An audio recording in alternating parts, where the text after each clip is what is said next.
And I love state radio. That's the only split. Like, there's nobody state radio. And I said it. Nicki Minaj, Nicki Lewinsky, Dirty Money, Young Money, the Mistress. Yeah.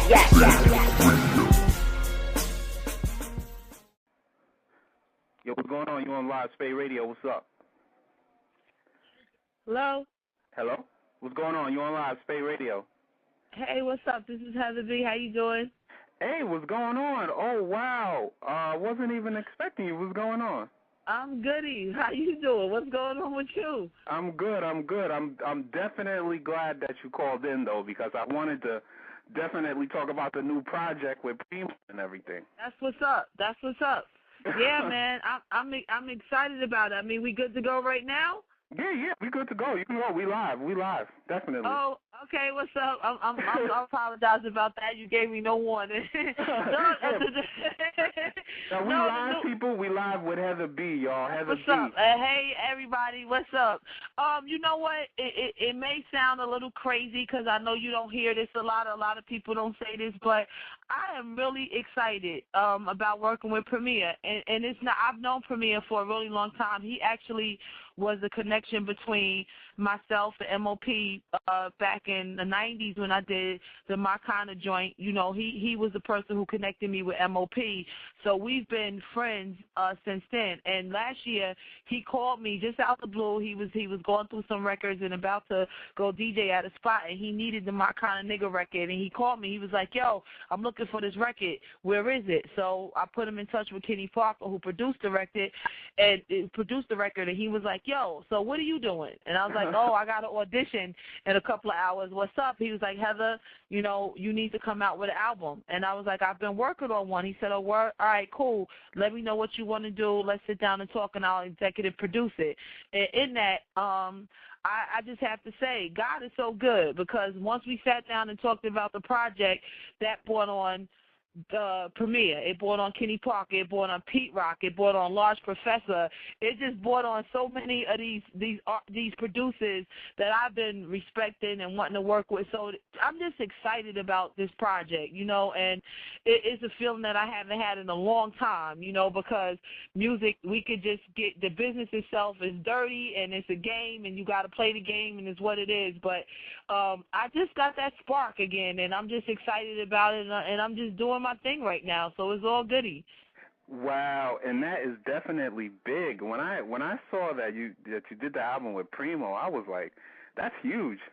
No, it is, and you know what, and it was working with him in a way where he didn't have to sort of babysit me, if you know what I mean, and if people are familiar with, you know, just being babysat in the studio. You know, as an artist, a lot of times producers and production companies and record labels come in and they sit with you and they have to watch whatever.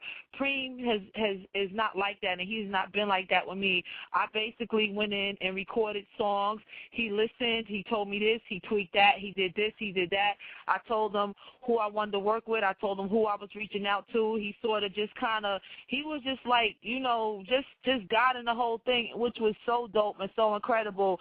And it's just hats off to him, because it was just a pleasure working with him and just having an opportunity to sit with him and just being under his tutelage and guidance and listening to him in that way. So it's been really, really good. And as I said, Pete Rock and Kenny Parker and Large Professor just coming in, I was like, oh my goodness, I don't want people to think it's like She-Matic, you know, the female version of the female version of Nas' album, but you know, it was just something that just came about because I am a fan of hip-hop and I am a fan of music, and with all the things that's going on now with people asking me, just with my return of a full-length LP after 8 years, what do you feel about this one and what do you think about that one?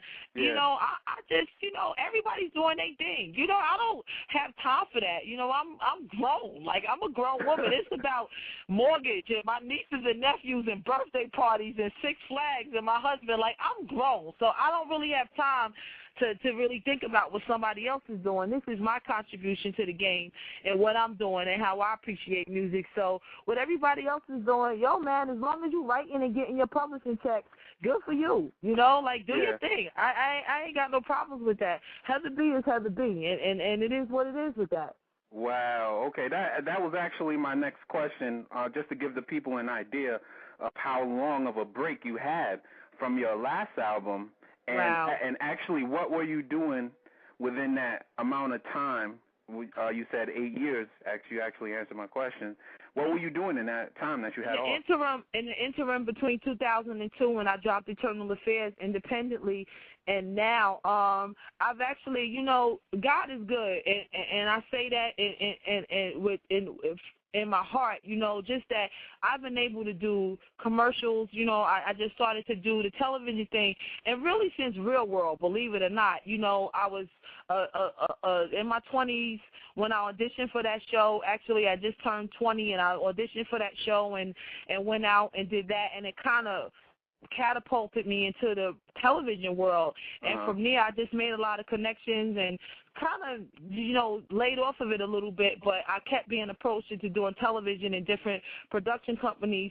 So finally, I started to get around to it, which led to doing other television things. And finally, a director came up to me and said, you need to do commercials. You need to try to go into commercials. And I got with an agency out here in New York and started doing television commercials, which has been a blessing in itself. That's a whole other game. But I started doing television commercials, which kind of, just showed me some other stuff about it. And then that fire came back from music. It's not something that I think, music is not something that I think you could just do. I think you should be passionate about it and want to do it and be in that creative space. Auditioning and doing movies and film and television, it's somebody else's words. I mean, let's be real. It's somebody else's words, and if you could fit the suit and you could say the lines, and if they're looking for a black person, a Chinese person, you might be in. You know what I mean? But music is a little bit different. I needed to get back to the place where I was passionate about it, and I really wanted to do it, and I had a voice and a space in it, and just felt good about it. And that's what Open Bar is about. That's what this project and that's what this album is about. So in the interim, I was just doing television commercials and doing a lot of television stuff on the production side, which has been great. But I got the bug back just to do the music, and I felt like I could have a sincere contribution to it, as well as having an opportunity to work with Premier and some of the producers that I've always respected to be a part of this project. Okay, that's what's up. We got a caller. Who's on the line? Spade Radio. You in the building. What's good? Hey, what's going down, man? It's your boy Big Dig, man. Yo, what's going on, man? We on the line with Heather B. She currently has a project out with coming out with Primo called Open Bar, correct? Yep, that's what's up. Yep, and we got Big Jig in the building. Big Jig is tell him who you are and what you represent. As you know, it's your boy Big Jig, man. BET 106 Park Freestyle Friday champ, man. Currently with Koch Records, man. E1, as you know what I'm saying, as known as now. You know what I'm saying. I'm just on my little promo tour, man. Album come out worldwide, man. June, man. Called The Go-To, man. That's what's up. Are you familiar with Heather B? Yeah. I heard her name before. Yeah. Yeah, you remember she was on the reality show Real World? Oh, okay, yeah, no doubt. I think most people know you from that.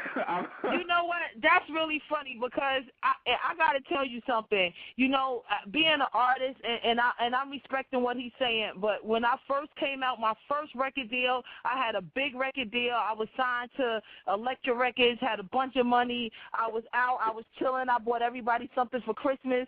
I was doing my thing. And once that budget gets depleted and things start going this way and that way, and you trying to figure out who you want to work with and who you want to collab with, I get this email, not an email back, but I got this fax actually about auditioning for this show, a documentary series, and they wanted to follow artists around New York City. And that's actually how I got on Real World. There was not even a name to the show. And little did I know, going to audition for this documentary, it blew up into something crazy. It's now in its 19th season. So you can imagine, how long that is and what kind of impact it's made on reality television. It was really the first of its kind. So I know a lot of people know me from that, and people still be saying stuff to me about it, but it's all goody. I did what I did, and I have no regrets about it. Yeah, definitely. You were definitely one of my favorite people on the show. I can't front. Thank you so much. Thank you. This has before all the hot tubs and the orgies and all the girls getting down and everybody sleeping with each other. Yeah. We had a show. Our version of Real World was a little bit different. So I didn't get butt naked with nobody. I ain't kissed no girls. I was just me chilling, you know, as a rapper trying to get on and trying to blow up. No doubt. So Jig, man, what project are you currently working on? Do you have a mixtape or album out, something right now? Yeah, I got a couple mixtapes out right now. You know what I'm saying? I got a mixtape with my tour DJ Geezer, you know, Slip and Slide Records DJ. I got a mixtape out with DJ Drama as well, and I got a mixtape out right now with DJ Smalls, Southern Smoke, called Space Age Trapping. That's what's up.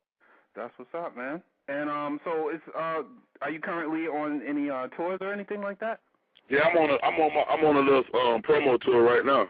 Okay, all right. So it was like 2 years ago when you won 106 in Park, when you were a champion, right? That was like 2 years ago, something like that. Like 3 years ago. 3 years ago. How do you feel that do you think that really helped your career? Like as far as the path that you're going, having that exposure, has that helped you? Yeah, I think the exposure helped me. You know what I'm saying? Because you know it helped me get to other avenues. That's what it did. It helped me reach other avenues and get bigger connects, you know, because since then, you know, I had got a chance to get on Rap City in the Basement before they closed it down in 08. At the beginning of 08, I got a chance to get in there in the basement. I had a video on MTV too, you know what I'm saying? So yeah, it helped, you know what I'm saying? The exposure definitely helped because you got to understand that's 30 plus some odd million viewers that's watching, you know. No doubt. That's dope, Jig. That's dope. Props to you for that, man. So, how many times did you actually win? Did you win like the whole thing, or did you win like 4 consecutive times? Or I won 4 weeks in a row. Okay, and then they have like a finale battle, right? Something like that. Because I'm not really that familiar with I don't really watch BET. I'm sorry, BET. I'm sorry, everybody over there, but I don't. So I'm not that familiar with the whole freestyle battle thing. So how does it work? Well, you know, actually how I got on it was I was doing a lot of stuff in New York, like opening up for, you know, Mobb Deep, you know, Jadakiss a few times. I opened up for Nas once, you know. So and they were just tripping because, you know, I'm from Chicago, but they just never heard nobody in the Midwest that like sound like me. So it was like, dang, you know, most people out the Midwest, you know, that was hot that you ever really knew about for real was cats like Twista and Bone Thugs and Harmony. You know, they style completely different. They on that, you know, super speed rapping. You know what I'm saying? So no doubt. Me with my southern style, like, you know, a lot of people compare me to Scarface. Yeah. So it was like people was just tripping, like, man, you know, you need to try out for this, you know, Freestyle Friday thing and see what happened. I said, well, all right. So I had tried out for it. They had hooked it up, lined it up. I tried out for it. And I got a chance to do my thing, and I had never even been a freestyle rapper. You know, actually, I'm just a lyricist. I just write. You know what I'm saying? That's what's up. That's what's up. My thing, and I shined on them. Yeah. Okay. That's what's, so like, have you ever been in any battles or anything like that? Or when you it's so funny. I appreciate Jig saying what he's saying, and I can kind of relate to it, even though my road was a little bit different. You have to remember, for me, I had to audition for KRS-One, and I'm talking about in a day where KRS-One was the equivalent of Jay-Z. Yeah. So it was about coming into the studio and spitting for KRS-One, who was looking like, okay, what else you got? Okay, what else you got? Okay, what else you got? So it wasn't even about, you know, battling more than it was just about looking at a dude like him who, to me, as Jig said, he is KRS-One is a lyricist and an MC. He may be the definition of that in terms of when I was coming up and doing my thing. So I was real excited. When I knew I had to go in and spit for him, I was like, that's what's up, you know. So I went in and did my thing for him, and he was like, all right, we going to rock together. Why don't you come on tour with us? And I ended up starting out going on tour with Boogie Down Productions. So that's kind of how I got my start. It was just being with KRS-One and rocking under his tutelage and him being my mentor sort of and running around, you know, the States with him. So that was my breakout moment, auditioning for KRS-One. So it was, we didn't have the Freestyle Friday thing back then. We used to just go to clubs in the city in New York and just kind of jump on stage and whatever. But for me, my big deal was rhyming in front of KRS-One, so that was like my shining moment. Okay. All right. So it's a little bit different. Okay. So Jig, what's your label situation right now? Well, I just got a distribution situation only right now. I had a couple deals that came to me, but it didn't make it kind of didn't make sense, man, because I've been in the game. This is my 11th year. I done been on 14 magazine covers. 106 in Park, MTV, MTV2, Rap City in the Basement. So a couple of the deals that they came at me with was just kind of like me and my team was like it wasn't worth it because I done already put in too much work. So we just decided to roll with the distribution situation for a second.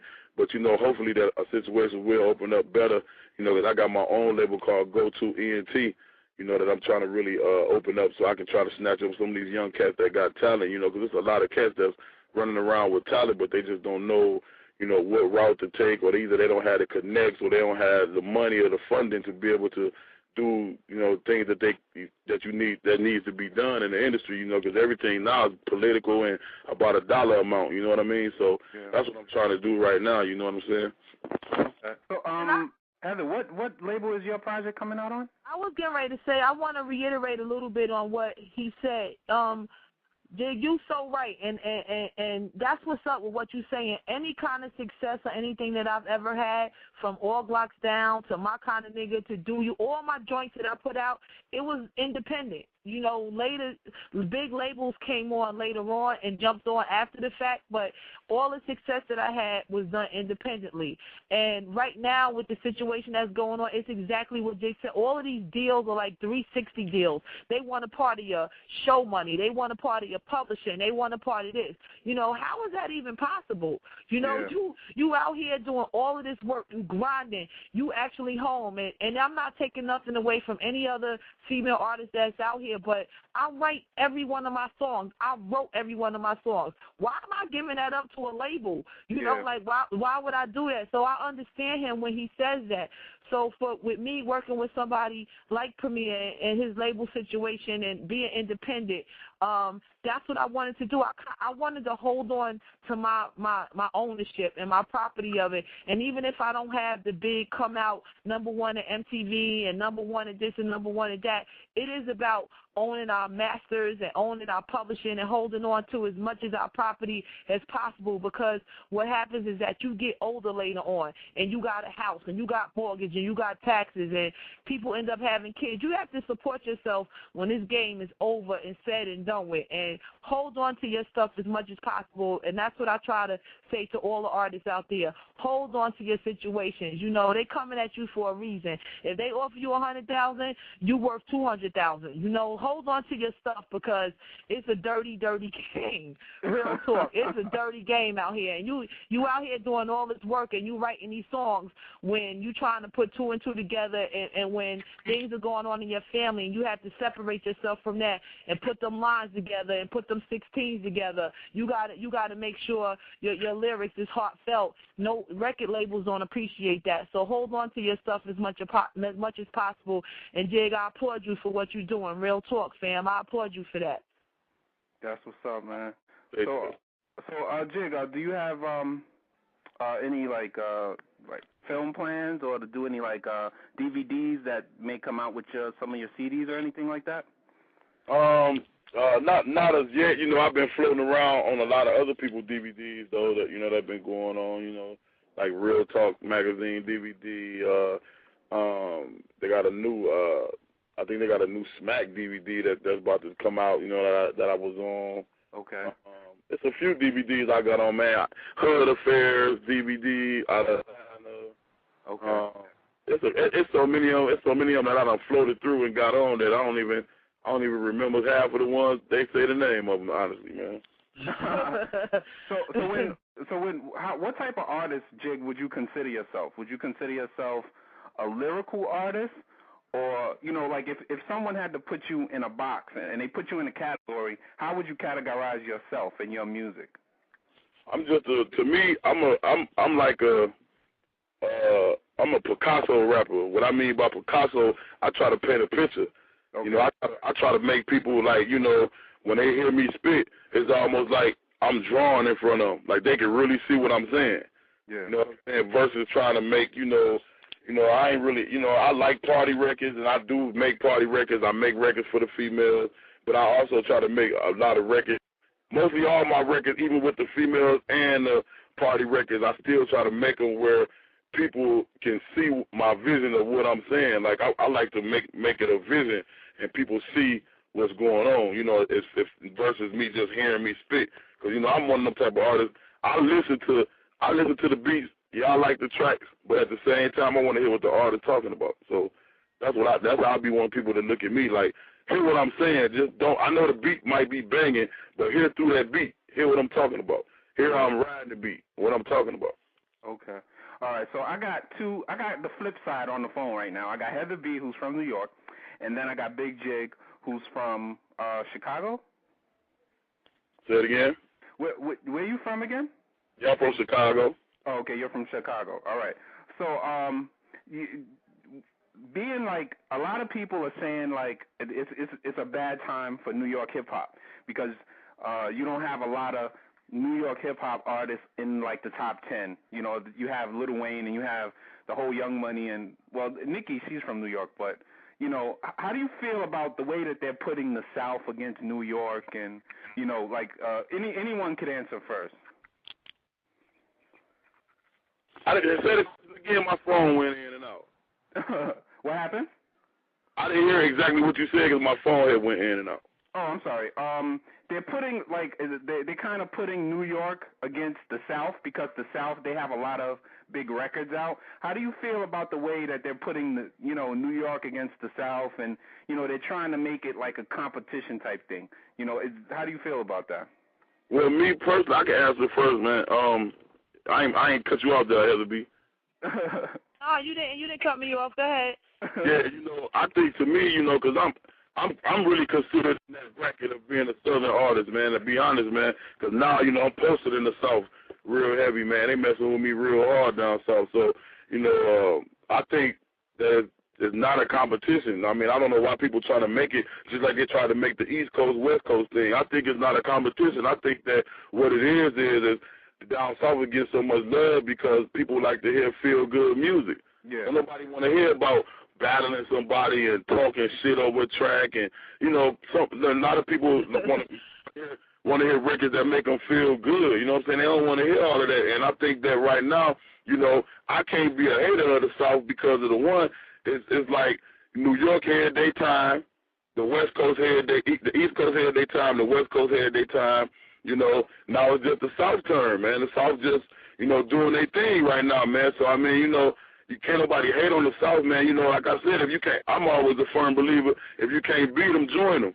You know what I mean? Don't hate on them. You can't be mad because, somewhere else hot and you not. I mean, especially if you already had your opportunity and you did your thing, just like when New York was big. Like, I was big on New York artists. Back in the day, I was real big on the Jada Kisses and Fab and, still kind of big on a lot of them New York artists. But at the same time, man, everything changes, man. So, it's just the environmental of music just changed, man. It's just the South turn. Everybody got their chance to, everybody got a season. You got a winter, you got a spring, you got a summer, you got a fall. It ain't going to always be rainy. It ain't going to always be hot. It ain't going to always be cold. And now, it's just like it wasn't going to always be East Coast, it wasn't going to always be West Coast, and it ain't going to always be the South. It's just the South, it's got it popping right now. In a minute, it's going to ship over and go to the Midwest, and then it might go back around again to New York. So, I mean, it's just where it goes. Okay. And how do you feel? Just to reiterate more on what he said, it's really, I mean, more than anything, it's about good music. You got to make good music, and along with the good music, it's about support. And I have to say, as far as what I see, I could be wrong. Jig is down there, he knows or whatever, but a lot of artists from different regions support each other a lot more than what we do in this area. A lot of artists don't support each other. I mean, what's wrong with jumping on a record? What's wrong with having 4 or 5 different artists from New York area jump on a record? It's a lot of politics involved. Radio politics are involved, a lot of different things. And what I notice about when I travel and I go south and I go different places, artists support each other. Most mostly everybody support each other except for people from New York. I mean, bottom line, you know, you go down south and somebody could be big down south even in that area, you know, and everybody is on that. I remember, true story, I remember when I first heard of Master P, I went down south and he was rocking in the club and I went up to the DJ. I was like, who is this? I had never even, and all the kids, everybody knew exactly who he was, what he was, but they were supporting that artist. And the dude told me, the DJ said, he's the biggest thing on the street. It's not like that up here. If you big on the street, you won't be heard about in the clubs. You know what I mean? What's playing in the clubs in New York is what's playing on the radio. So it's about support, too. And we have to just continuously support each other, and that could be a cultural thing. I don't know what it is, but it is about support. And you know, instead of divide, like you said about putting the East Coast against the West Coast and this part of South against the Midwest, man, it's about good music. Like, who making good music? Put it on. It don't matter where you from. Let this one, let that one, let everybody be on the same show. If your music hot and your music popping, put them on the show. But what I do notice is that people from the South, people from the Midwest, they support each other, and people from this area are not really big on the support. Even with radio, you know, it's not a big support thing, and something has to change about that. Definitely, it has to change. But you know what? Not only that too, you know, reason why a lot of New York cats ain't supportive is because they stay in too much competition with each other. Yeah. They want to prove a point. You know what I'm saying? See, down south cats, they all about how can we get it together. Yeah. You know what I'm saying? Let's get it together. You know what, though, Jig? You know what, though, man? In all fairness, even if the music was about that, even if that's what they wanted to do, if your music was good, it might still get some. Even if you want to make 1 million battle records, make it good. Yeah. Like, some of the music just ain't good. Some of the music just ain't good. Let's keep it 100. Some of the music just ain't good. Like, you can make battle records. Some of the best records was battle records, but some of it just stopped being good, man. People, a lot of record companies, and like I said, just to go back to what Jig was saying, they putting on they boys and the A&R people hooking up his man, and his man got to do your album and all that. You got to make good music. I mean, bottom line, you got to make good music, and somehow, through some way, the people may find that they may get to it, but people just really slacked off a little bit, you know, and ain't making good music no more. Yeah. Right, you're right. And you know what, too? Just to put this out there for any artist that's listening, you know, a lot of people think that artists can't eat because you don't know about them. They ain't worldwide. They ain't on TV. Let me tell you something. It's a gang of artists I know a couple millionaire artists that's getting money. I mean, kind of just fooled up. And and a lot of people ain't never heard about them. Ain't never heard of them. I want people to think that just because they're not on 106 The Park or not on BET or not on MTV Jam, that these cats ain't eating. It's a lot of cats that's getting money. Like, for one, my homeboy Tech Nine, that man's millionaire. Yeah. And he ain't even got no video on TV. He ain't got no song on the radio. Yeah. But he's killing them. And he's getting like 10, 15 grand a show. Yep. Without all that. That's how Gucci Man was doing for years.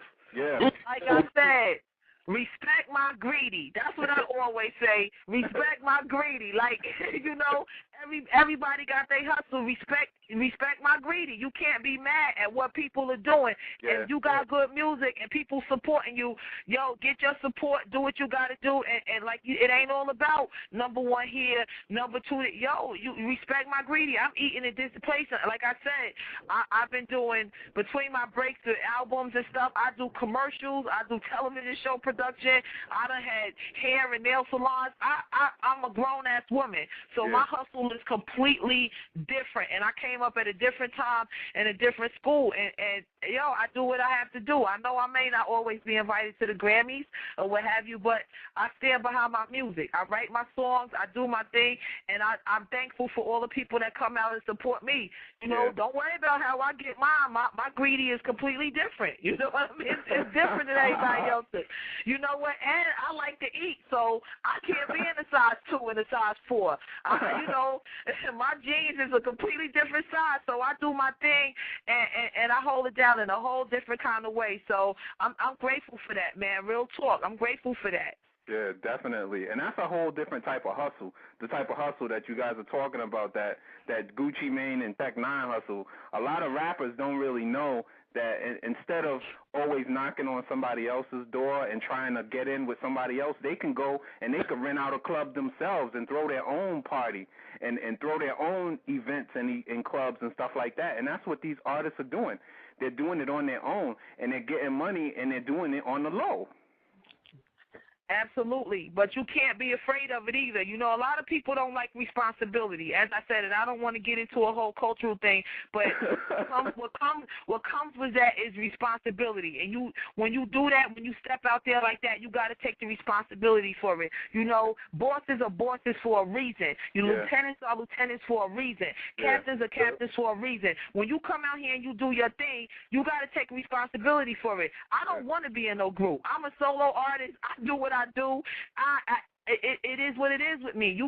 People are in certain places in certain areas for a reason, you know, and a lot of people want to be told what to do, and other people are making it happen. So there lies the difference, you know. So as I said, you know, there's certain people out here who's doing their thing, like Jig, like artists that he mentioned. They doing their thing without all the other stuff, you know, and it's about going out here and hustling and grinding hard, and like I said, respecting that greedy. You can't be mad at me, you know. Don't be mad. I'm getting it in how I get it in.